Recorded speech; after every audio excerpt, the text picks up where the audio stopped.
नमस्कार दोस्तों। आज जो मैं केस आपसे डिस्कस करने वाला हूँ वो बहुत इम्पोर्टेंट केस है और उसे बहुत ध्यान से सुनिएगा क्योंकि ये केस कहीं ना कहीं जा करके आपको भी इम्पैक्ट करता है। एक लैंडलेडी है। 1 जुलाई 2017 को उसने अपनी एक प्रॉपर्टी का हिस्सा किसी लिमिटेड कंपनी को रेंट पे दिया, लीज पे दिया। 1 जुलाई 2017 से लेकर के जुलाई 2018 तक वो लिमिटेड कंपनी उस लैंडलेडी को proper rent, monthly rent proper तरीके से पे करती रही।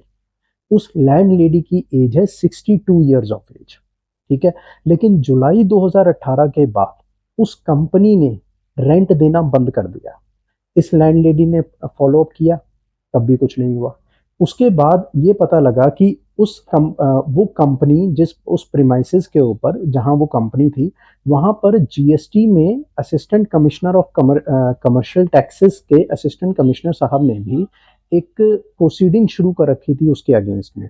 और उसके ऊपर काफी फॉलोअप चल रहा था उस कंपनी के साथ में। और कंपनी के ऊपर उन्होंने सेक्शन 67 सबसेक्शन 4 के अंदर, जीएसटी के सेक्शन 67 सबसेक्शन 4 के अंदर उस प्रीमाइसेस को सील कर दिया। और आप समझ सकते हैं कि जब रेंट भी नहीं आ रहा है और डिपार्टमेंट के फॉलोअप का भी जवाब नहीं मिल रहा है तो बेसिकली वो टेनेंट कहाँ होगा, वो गायब हो चुका होगा। अब जब वो प्रॉपर्टी सील हो गई और इस लैंडलेडी को अपनी प्रॉपर्टी के ऊपर रेंट भी नहीं मिल रहा था तो इसने इस लैंडलेडी ने हाई कोर्ट के अंदर, कर्नाटका हाई कोर्ट के अंदर एक रिट पिटीशन फाइल करी।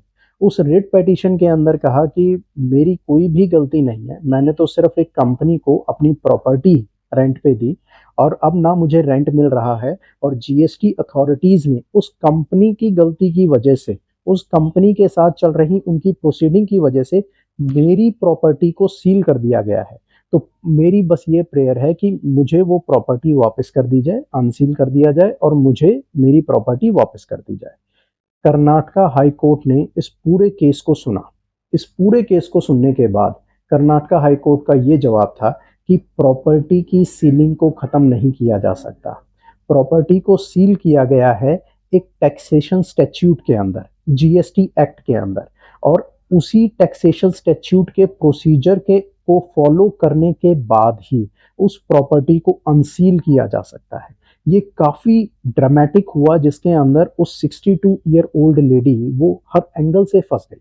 उसने अपनी एक प्रॉपर्टी दी किसी एक कंपनी को, वो कंपनी डिफॉल्ट निकली, फॉल्टर निकली या फ्रॉड निकली और उसकी वजह से ना इनकी प्रॉपर्टी भी सील हो गई और इनको रेंट भी नहीं मिल रहा था। तो कर्नाटका हाई कोर्ट ने बिल्कुल क्लियर कर दिया कि ये प्रॉपर्टी को अनसील नहीं किया जाएगा। सिर्फ जो वो लिमिटेड कंपनी है उन प्रोसीडिंग्स को पूरा करे, अगर टैक्स कुछ बकाया है वो पे करे, जो सजा मिलती है वो सजा भुगते, उसके बाद ही इस प्रॉपर्टी को अनसील किया जाएगा।